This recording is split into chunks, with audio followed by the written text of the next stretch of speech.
I want to start by speaking to the loved ones of Renee Nicole Good. I am so sorry for your loss. I hope that the memories you cherish offer some small comfort to you in the days that follow. Earlier this week, our community witnessed a horrific event on our streets. Some saw it in person, and many more have seen it circulating online. Whatever your opinion is about what happened, this was a traumatic event. Since this happened, I have been on the phone and in meetings with law enforcement, justice leaders, elected officials, discussing ways to ensure a thorough and transparent investigation, how that can occur, and be shared with our office. On Wednesday, our immediate focus was ensuring that an agreement could be reached for a joint investigation with the BCA and the FBI. To be clear, and I want to be very clear about this is not because we have concerns about the FBI investigation. Our efforts in advocating for a joint investigation is not an attack on the FBI. We have had a strong working relationship with the local FBI field office throughout my administration. Based on a previous experience with FBI processes, we are concerned that the evidence obtained in an investigation that has only been conducted at the federal level will not be shared with our office for review. In the past, the FBI has invited us to see a high-level overview of their investigation, but we were prohibited from seeing the entire investigation or talking about what we saw in that PowerPoint publicly. While I respect the FBI's process, our community's expectations are much different in terms of transparency. This community expects to understand what the evidence is and the justification for any decision that might be made. To that end, I cannot overstate the importance of a local investigation, or at least access to the federal investigation by the BCA. Without it, we will not have the ability to be transparent with our community about the results of the expectation or, as I said, any decision that might come of the review. And let me be clear, we have no preconceived opinion on what the evidence will show. Making a charging or decline decision in an officer-involved case requires us to evaluate the evidence in the context of complicated legal issues. For that reason, we cannot reach a conclusion about any outcome here. Our goal must be to ensure that a thorough investigation is completed at the local level so that our community can have transparency. We do not yet know if there will be sufficient evidence without the FBI case file to even make a charging decision. The FBI currently has, for example, Ms. Good's car, the shell casing, and witness interviews. The FBI has taken the car, and so any forensic analysis that comes from that would not be available to us unless they were sharing that. To be clear, when a state investigation happens by the BCA or any local agency, they submit the case to our office for evaluation of potential charges. The BCA does not make recommendations about what we should be doing. They simply submit the entire case file to us, and our legal professionals take a look at it and decide what the appropriate action is. That is the normal process that we've had here since about 2020. Law enforcement investigates, our office reviews to determine if there is enough evidence to even make a decision. And if there is evidence to review, we have jurisdiction to make that decision. So let me be clear here. We do have jurisdiction to make this decision that happened in this case where her life was taken in Hennepin County. It does not matter that it was a federal law enforcement agent. To be sure, there are complex legal issues involved when a federal law enforcement officer is involved. But the law is clear. We do have jurisdiction to make this decision. We cannot make any decision, however, if there is not evidence submitted to our office. So we are moving forward in collaboration with the Attorney General's office and the BCA to preserve any evidence and ensure that it can be reviewed. To that end, we are asking those in our community who have information or who have video or photos of the event to submit that information to our office. We are providing a secure link where people can submit this evidence. The link can be accessed using the QR code, which is displayed on the screen beside me. The link will also be posted on our website, hennepinattorney.org. Along with the evidence itself, we are asking people to provide contact information so investigators can follow up.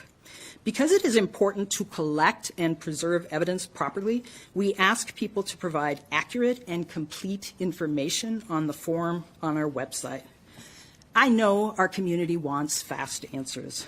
I know this city feels again as if it is at the center of a national fight as you are processing everything that is happening here. And I wish I could promise a swift decision and the resolution that you want, but I cannot promise you that right now. Here is what I can promise you.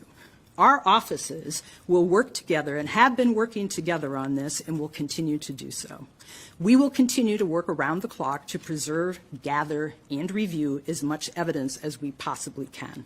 We will be transparent with you to the degree that we can. We know that there will continue to be many questions. This is an active investigation, and I do not want to jeopardize any future decisions or processes, so there are likely to be many questions that we cannot answer right now. We know what our job is. It's not to play politics, but to ensure a thorough investigation, seek justice, and to be fair to all involved. And we are committed to doing that. Here's our Attorney General, Keith Ellison. Thank you, County Attorney Moriarty. Thank you for gathering us today. I just want to be perfectly clear. The precious life of Renee Nicole Good was important. She's a mother of 3, including a 6-year-old child whose father passed away a few years ago. She died trying to be a legal assistant to legal observer to look out for the interests of the most vulnerable members of our community.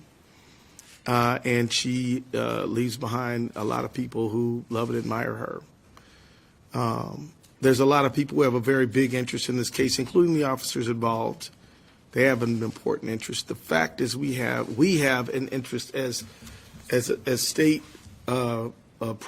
prosecutors, which is what we both are, in fairness and transparency, and to the degree that is possible to set forth a process which, when it's over, fair-minded people can say, well, as good and just of a job that could be done was done. I think I agree with County Attorney Moriarty. There is no conclusion that anyone can reach in good faith at this time, because there's too much evidence still to be evaluated. Now, what we're doing here is asking the public who may have video. There may be people who were on the scene, who saw what happened, who have some type of evidence that they feel bears on what the truth is in this case, and they can use that QR code as this evidence submission portal. The evidence will go to the Minnesota BCA, who will gather it. And we wanted to make sure that as the moments go by, every moment in these cases is precious, and it is important that people know where they can go to share the evidence that they have in their possession. And so that's the idea here. So I know if you are someone who has direct information and you have information that you feel should be shared, please use this portal and share that information. Don't judge for yourself whether it's very important or not very important. Let the people who are evaluating and gathering the evidence make that decision. But if you have information bearing on the outcome of this matter in any way, please share it. And I will say, many of you in the press may ask the question, is this a state investigation? Well, gathering evidence is certainly a component of an investigation. We are going to do the best that we can do for the public, knowing that the current posture of the federal, and this is not a critique of them, it's just a statement of fact, the current posture is that the investigation is one that the feds want to do without state involvement. And so we still know that there's evidence out there, and we want to make sure it gets gathered and collected, and we'll deal with those other matters of joint versus exclusive later. But as for now, we want to make sure the evidence that may be out there in the public lands where it should. And so with that, I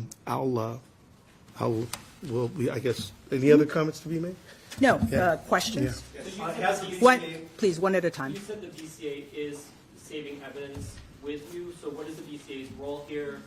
And what do you make of their claim that they can't do an investigation anymore? Well, so the question has to do with what is the BCA's role here. The BCA had already, as you know, there was an agreement to do a joint investigation with the FBI. So that had started. So that much the BCA has done. They are currently typing up those reports. They will certainly share those with us. Their role in this will be to collect and catalog all the information that we get here. I want to emphasize, this isn't about one department or anything. As the Attorney General said, this is about all of us at a state level working together on behalf of Minnesotans who expect all of us to be able to work together to come up with transparency in whatever a decision might be. Ms. Moriarty, Yes. Two questions, actually. Sure. Just to clarify, so the BCA, because of the initial agreement with the FBI, do they have the totality of whatever forensic crime scene evidence that was gathered? Is that already in the custody of the state? So the question was about, because of the original joint agreement, does the BCA have access to forensic evidence? So the process here, the way the process unfolded is that the federal government came and was processing the scene. So the agreement had to be worked out with the BCA. When the BCA came to the scene, the evidence had been taken by the FBI. They collected the car and took it wherever. The BCA does not have access to the car. And the problem isn't that the FBI took the car, it's that the BCA doesn't have access to the car or right now even access to the forensic evaluation that happens as a result of the investigation with that car. So that's the concern here. That is what Drew Evans was saying, that in a normal investigation, the BCA would take the car, do their own forensic analysis, fingerprints, DNA, that kind of stuff, all of that kind of stuff.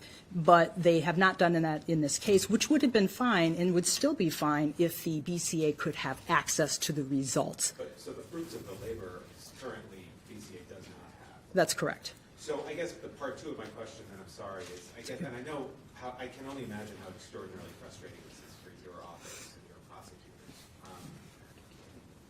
You're doing this to get whatever kind of video evidence or whatever people can add to the investigation, but if you don't end up getting the forensic evidence from the FBI or from whoever, what can you do as a prosecutor? I think it's premature to make that decision. We don't know what we're going to get. I'll note that there was a video posted last night that most of us hadn't seen before. That the caption on social media was that neighbors had released it. And so we think that there may be other evidence out there, video, that kind of thing. We don't know. And so as the Attorney General and I know, it is critical to preserve evidence because it could be recorded over. Something could happen to it. And so this is an attempt to make sure that we preserve the evidence that's out there. And so we're going to continue to do that. We're going to continue to look at what's there. But it's really too early right now to say what we can and cannot do. Matt. Who at the Justice Department made this decision not to include the BCA in this investigation? Do you know? I honestly think you should ask them. Did you get any reasoning for why the FBI was taking over the investigation? Was there any reasoning behind that you guys have heard? Maybe Mary knows more than I do. I was just informed that was the situation. Because of the Trump administration? No, so I was also informed that, the BCA, that as far as I knew, it was going to be a joint investigation based on the conversations we had with the federal government as well as the FBI, and then that changed. The only way I can't speak to why. Can you address how unprecedented this is? Are you going to be sharing information that you're gathering with the FBI? And federal authorities could not have been more clear yesterday that you folks had no jurisdiction. And Commissioner Bob Jacobson was asked this question yesterday, and he said that they couldn't do an investigation because they didn't have any of the evidence. Is Bob Jacobson and the BCA really on board with this? I don't see them Yeah. in this room. That is not exactly what Commissioner Jacobson said. So I think it's important. Well, that's pretty much what he said. Well, please listen to what I'm about to say. I think it's important for everybody to understand that unit in the BCA was created, I think, after 2020, with the expectation that they would do the top-notch, investigate absolutely everything. Okay? What he was saying was that and this is what Superintendent Evans also said, they can't do the type of investigation that they would like to do, that they do in every case, if they don't have access to that physical evidence. That is what he's saying. And I want to remind people, though, we never have ideal investigations, pretty much. Not because of the fault of officers, but we get cases submitted to us where we would like to have other types of evidence. So what he's saying is that they will not have access to some of that physical evidence. That would preclude them from doing the thorough investigation that they would like to do. I didn't hear it that way, but Yeah. he's Bob Jacobson's part of this. Does Lou. this go straight to the BCA, or is this something that, a catch-all for you guys that Yeah. you will then turn over to the BCA? Yes. And if you'll allow me to follow up. Yeah. So the question is, does this go, the QR code go right to the BCA? It does not. It comes to our office, and we have an agreement with the BCA that we will be sharing it so they can catalog it. Because the goal here is to make sure we are all on the same page and we understand what evidence has been collected. Okay, and then just a follow-up to what was asked over there. Can you ultimately make a charging decision if you don't have the car with the ballistics? Like, you know, something that is like that, where the actual evidence, piece of evidence is very important to the overall decision. Yeah, and I can't answer that right now. You don't know until you know. One And last thing here. Jeff? What access do you have to the federal officers and to their understanding of the situation, and how important is that in taking investigation into what happened here? So the question was, what access do we have to federal officers? Really none. And, you know, it is like a police investigation, a local police investigation, too. Any officer can decide whether they want to give a statement or not. As always, we would like anyone who has anything to do with the case to give a statement.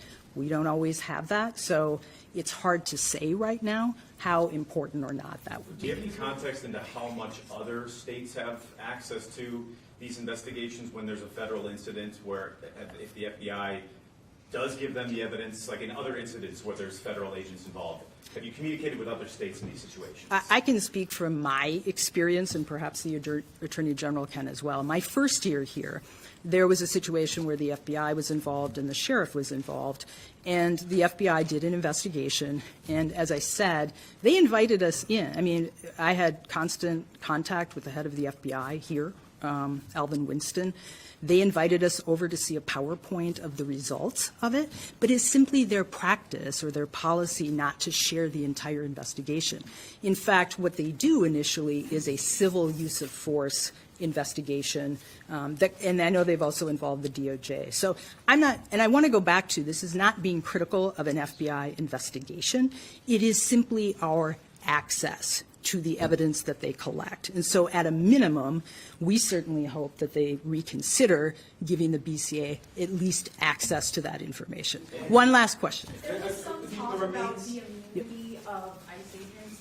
Could you speak, do you think the Trump administration did this to try to stop charges, or is this ICE officer immune to charges in the state? Yeah, I can't speak to why the Trump administration is doing what it's doing or says what it says.